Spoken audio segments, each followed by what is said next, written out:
Hi everyone, this is Ned Lynch, and today is the 8th of December of 2017, and I'm here with my student Will, who's a rock climbing student who works here at Treadstone Climbing Gym in Columbus, Georgia. The topic today is going to be on how to handle performance, error, and setbacks, and we're going to focus on climbing. You can see we're in the climbing gym, which goes all the way around us. And climbing is in itself all about failure.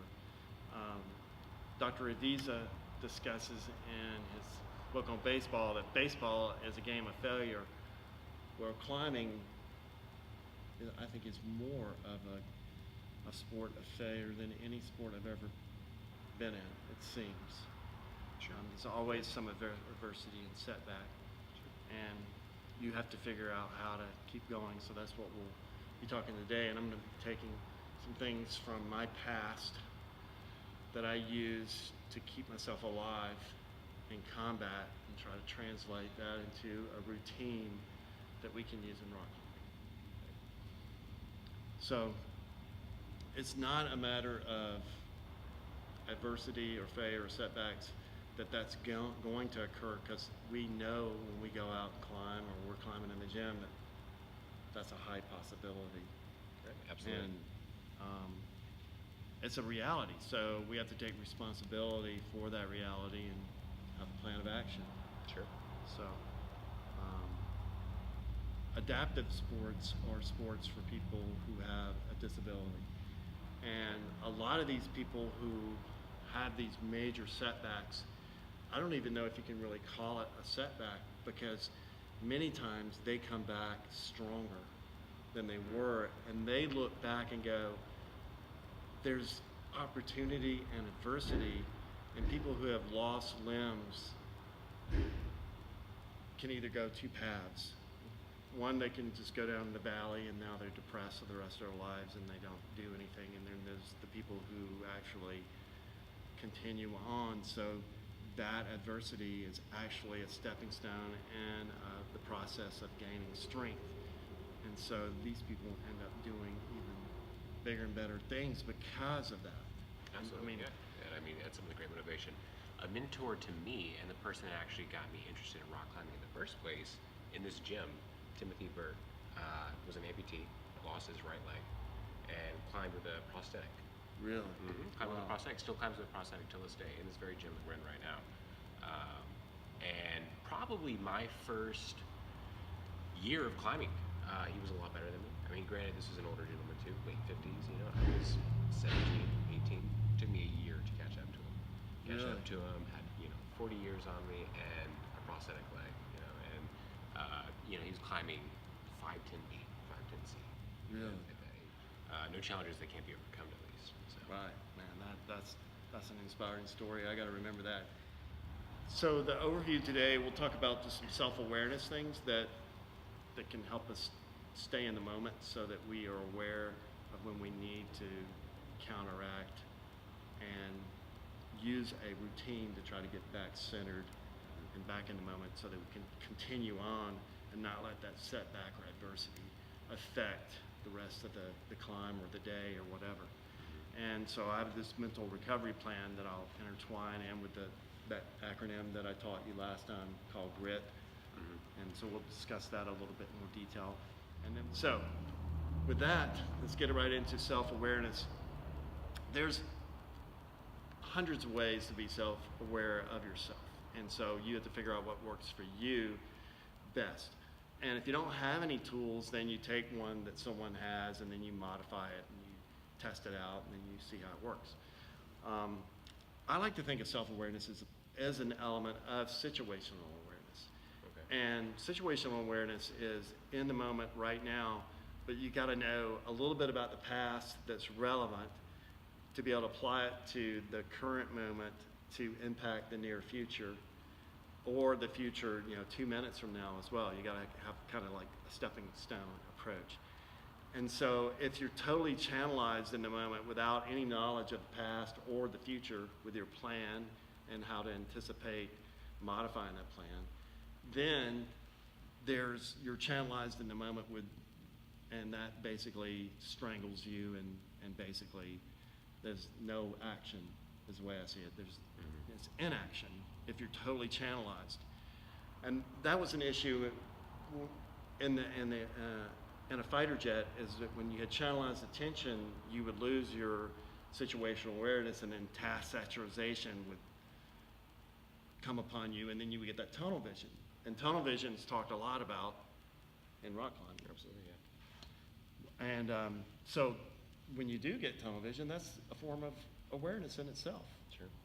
And they like to use, a lot of the literature uses a stoplight analogy, so that when you're in green, that's when everything's just cool and groovy, and you're climbing the wall, and you're like doing 5/8, and you're it's really not much of a challenge. I mean, you're in the moment the whole time, and you can focus on your basic fundamentals, and you're trying to work your fingers, trying to be light on the touch, or working your feet, or just working your breathing, for example.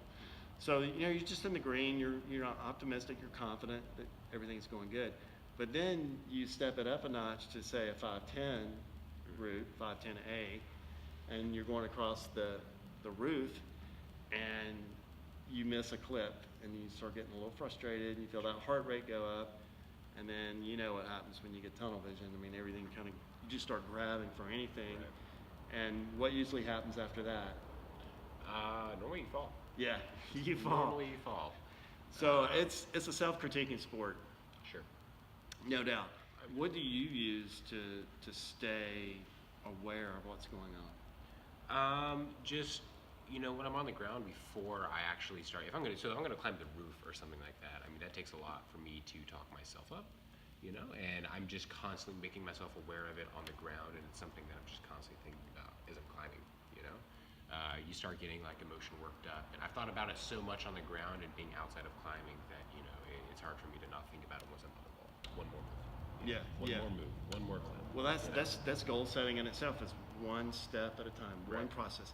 If you're worried about the outcome, then you can't do the process. Right. And if you don't do the process, then you fall. The stoplight analogy is like, okay, so you're yellow. When you go yellow, your heart rate's increasing, your breathing's increasing, you're starting to get that tunnel effect. What do you use to help you with that? I mean, of course, there's various breathing techniques you can employ, things like that. Right. Which, I wouldn't even say there's one that works for everybody. I feel like I see a lot of climbers develop their own breathing techniques that work for them specifically. But really, what's helped me the most is just being confident and comfortable with myself. Yeah. Saying, I know I can make this move. There's no reason to be worried, When you start getting scared, it's because you're questioning yourself and you're questioning what you're doing. Yeah. You're starting to ask yourself, 100 feet up and, 10 feet past your last draw, that is not the time to ask yourself, can I actually do this? Yeah. Am I capable of doing this? I think we're past that point once you're 100 feet up. Yeah. So, I mean, when I start getting those thoughts, I'm like, hey, look, if I genuinely thought I couldn't do this, I wouldn't be up here right now. I wouldn't have gone off the ground. I know I can do this, and I subconsciously know I can do this, and I consciously know I can do it. That's why I'm here in the first place. And you're seeing yourself doing it. Yeah, so let's do it. Well, that's imagery and self-talk right there combined together. And combining that with goal setting, and then you do some deep breathing, and now you've done all that grit that we're talking about. Right. Which you're doing just almost naturally by climbing, because climbing in itself is sports psychology. It's the same as being a fighter pilot, that you learn these same sports psychology tools and skills by doing that activity, specificity.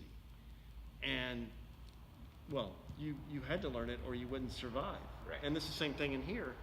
And I think that's the reason I like rock climbing so much, is that you've got to be able to do these things. Otherwise, you're not going to survive. It's not a matter of winning and losing. It's a matter of living and dying. Right, absolutely. And so sports psychology becomes part of your life and your inner spirit because it facilitates living, really, if you think about it. Right. And that's pretty serious. Mm-hmm. Well, let's talk about a mental recovery plan. A mental recovery plan it's something that you've already formulated. It's like something I can do in the moment without having to really think about it, because a lot of times it's like you don't have time to think. You need to act now. And so a short plan, I like to say 3 steps. I'm a 3-step person. I can't go any further than 3. I can't remember. I can remember grit because it's a word, but when it comes to steps, and I know in here, you don't have time sometimes to get even past step 1. Step 1 could be, I just need to breathe. Sure. And so the 3-step process is what I prefer, and I like to teach to others. Doesn't guarantee you that you're going to get back into the moment with perfect form, but it's going to be more like damage control. It could be. But this routine kind of helps you shed those things that are uncontrollable. And the uncontrollables in sport in general, it could be the weather, it could be the umpire, the referee, it could be in here, it could be, you can't control the belayer per se. I mean, you have this relationship with your friend and you trusting him, but you can't control the holes. You can't control how someone installed that route. You can't control how an outside route is done whatsoever because, I mean, it's made by nature. Sure. Natural formation. So those are uncontrollables, and you can't, get upset with those. You have to learn how to accept those uncontrollables and move on, and then focus on what you can control, which is your attitude, your effort, and your focus. Right. Well, And that's part of the challenge and the, honestly, the incentive for me. I mean, learning how to take the uncontrollable and utilize it. Utilize it for your advantage. that's a good point. We don't often talk about that, but that is an excellent point, and which can apply to any sport. Is how that the weather's this case. So take advantage of the weather. Sure. And we used to do that when we would do our attacks. Is we would plan our attack to take advantage of the environmental situation, which we had no control over. So in a sport, you could take advantage of the lighting, you could take advantage of the wind, you could even take advantage of the referee. That guy is the one who always catches me for this, so I know I need to modify what I do around that guy maybe. Yeah. You know what I mean? Absolutely. Yeah, I mean, even if you have an aspect, an uncontrollable that is predominantly negative, I mean, there's still something positive to gain from anything, any aspect, so, I mean, find it. That's true. Utilize it. That's true. Okay, so the first step, the 3-step process is basically recognize. One, you got to be aware. You got to recognize, and then you got to release, and then you got to recover. And it can be done in a nanosecond. But to break it down, to recognize, I like to say the first thing you need to do is just take a deep breath. Anytime that you are aware that something possibly is not going my way, I need to refocus on breathing, and that could be all that it took. That could be the oxygen you needed to get that brain back. And a physical trigger, which would be that, but you could also have a cue word to breathe. That could be your cue word. Or it could be climb. It could be whatever word you want it to be in your mind. And you could tell that to your belayer too. Hey, I need you to tell me this word. If you start seeing me grabbing for things and you know that I look like I'm pumped, then say, breathe. Ned, breathe, or Will, breathe. So oxygen, I mean, it calms the mind and it energizes the muscles and it gets everything back into center.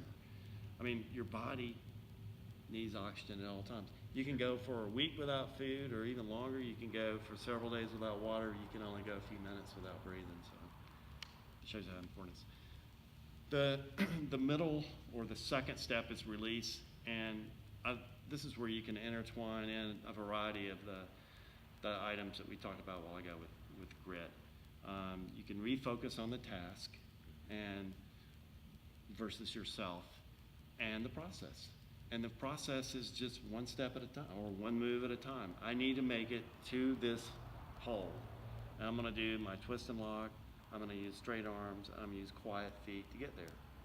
And I'm going to do that process and it should work. And then when it does, that gives you that dopamine release. And then you go to the next one. Right. Regulate what we talked about a while ago, the breathing. And if you have time, that's when you can take a swig of water. You can put some chalk on your hands. Imagery, as we talked about, you got to keep a positive mindset. That imagery, seeing yourself being successful in the next move, and seeing yourself at the end result as well. And then the positive self-talk and affirmations we've talked about. Recover, that's the third step. And so now that you recognize and you've released the negative, you accepted everything, you've gone through, you've refocused on your goals, you've done some breathing, you're re-energized, you see yourself succeeding, you've talked to yourself, and now you got to keep moving on. And it's almost like you could do a pre-performance routine at this point. You might not return to perfect form, but you will have enough energy and form left to complete that climb, depending on how long it is, obviously. But it also frees you up from that bondage that you were in and that tunnel vision, and now you can see again and you can make decisions again that are going to facilitate you performing better. If you basically keep that brain constrained, I like to say, when you take oxygen away from the brain, it just like constricts, and now it can't think, it can't be creative. And you got to be creative when you're climbing, because you got to see things. You need to see in color. You need to see imagery. Your fine motor skills are controlled by basically your right side of the brain. And the right side of your brain, according to Eric Hurst, who's a big rock climbing guru, you need to have lots of oxygen to relax that right side of the brain so your fine motor skills work, and so that you can see with the imagery. And I like to say, see with all your senses as well, because they need oxygen as well. Talking about trusting your preparation, which I think is important. You were talking earlier about you were confident in your preparation, Right. which could be just your training, that your hands are strong, your arms strong, you know that you've been building up to get to that point where you could go and climb that specific route. So you've studied the route, you've done everything. You've actually looked at all the possible obstacles that could occur, and you've watched other people climb that same route. So you've got all these things in your brain, and that is one of the keys, is trusting that preparation, because if you don't have that preparation, now you're not going to have that confidence. And so now when you make one little small mistake, now your confidence is out the door. Now you get that anxiety, you're pumped, and even the oxygen at that point might not even help you. Then any kind of fear, because I know when I've been outside, and you've been outside a lot more than me, but when you're 100 feet up and you look back and then you look down into a valley and you're 6,000 feet up in like Arizona, you got to do a lot of deep breathing. Oh, yeah. And so, you know what, I'm trusting this rope, and you hear the ding, you hear the sound of the rope, and you're like, is that normal? Well, you know what? It doesn't matter if it's normal or not. It's what it is right now. Yeah, and absolutely. so I did a bunch of deep breathing, and I was lowered at that point. I'd already gone to the top. Yeah. I'm having a deep breathe right now, even thinking about it. Right. I try to incorporate as much acceptance as I can of the situation without becoming stupid and making poor decisions. And what I mean by that is, you get up there and you've loaded a draw, a carabiner, a bolt on the wall, and you're 200 feet up, and you start having thoughts like, what if this rope breaks? What if this draw breaks? What if it breaks? You're gonna fall, and you're probably gonna die. Get over it. I mean, Yeah. like you've already put yourself in the situation. There's absolutely no benefit to getting worked up about something like that. You're right. So I mean, obviously, when I say acceptance, I mean don't accept anything. Like, oh, might as well. I mean, obviously you're gonna get hurt with that kind of mentality. But there is a certain level of, I can't care about this right now. This is not my main priority. And just accept, what's out of your control and work with it. So. That's the same thing you're going to get one day when you learn how to fly, is when you take off on that first solo, you're like, I'm airborne. I have to get myself back on the ground. And you're confident that you can do that. Right. Well, you have that thought like, I'm in it now. I'm in it now. Yeah. The price of admission, I think, is, I like that term, because when you come in here and start climbing, you have to accept risk.